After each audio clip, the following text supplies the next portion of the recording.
Hey, Patty. Hey, Sal. I just saw Matt walking through the house. I thought the set visit was off today. I know. We tried, but his film was at full mast. Seth, I want to focus on The Oner, which is probably my favorite episode of the series. Thank you. How did this idea kick off, and can you detail what went into preparing for such a massive endeavor? Finish your biscotti. I was just chewing a biscotti. But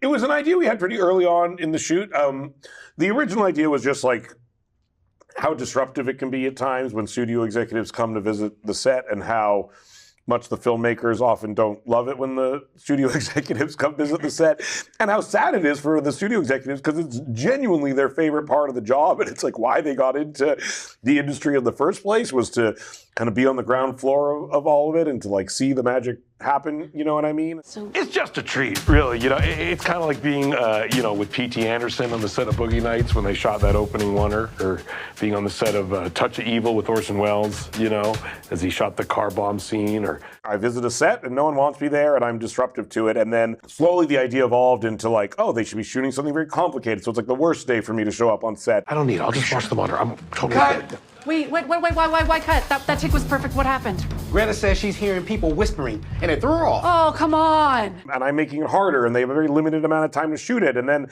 the idea of it being a long, complicated Oner came up because that is the hardest thing to shoot, and especially if the time's running out. And then the idea to make the episode itself a Oner became like a funny meta joke on the joke, basically. Greta, yo, I actually meant to talk to you about awards season. Just make sure you keep your winter clear. We have Okay, Matt.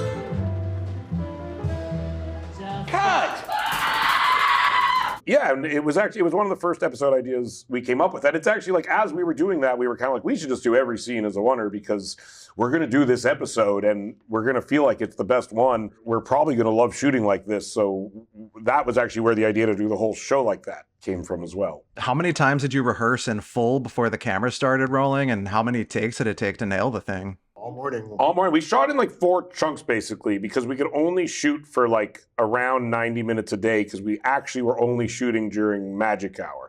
And so if the script was like 40 pages long, and we had no access to the house and no time to rehearse at all previous to film prior to shooting the episode, which is not an ideal situation for something like this. And so we would have like 10 pages a day basically to shoot, and we would show up in the morning and we would rehearse it all day, and then the sun would get to the right point in the sky, and then we would frantically do as many takes as we could, and then it would get too dark and we would go home, and then we would do the next chunk the next day basically. But it was a lot like the episode. It was really stressful, and the sun was going down. It was doing its thing, and yeah, it was a lot to navigate. And yeah, if we had weeks to rehearse or something like that, or it was a set or something we could control more, it would have been much easier. But Wouldn't have been as fun. Wouldn't have been as fun. Yeah, there was a crazy energy to it. Yeah. Yeah, so Ike, how was the experience for you? I love the line where you say that you should quarantine Matt like a chimp with a virus. There's so many good one-liners. We could set him up in his very own video village, quarantine him. Yes, like a chimp with a virus. What lines or bits from this experience stood out for you? I remember when Seth told me that Sarah Paulson was going to play herself as the director.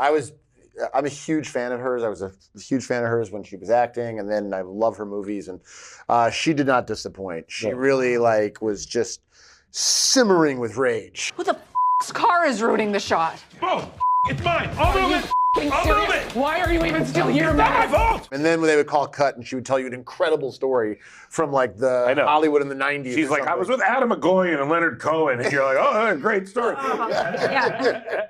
But she really blew me away. I just thought she was so cool and funny. Yeah. So. Kathryn O'Hara, were there any funny botched takes behind the scenes? A lot. Something maybe akin to Matt screwing things up for Sarah? Well, she was cool. She didn't get mad at me. No, No, she contained her anger very well. she did very well. She's Canadian. Oh yeah, of course. That's why there are a lot of takes, because they're not all perfect. Yeah.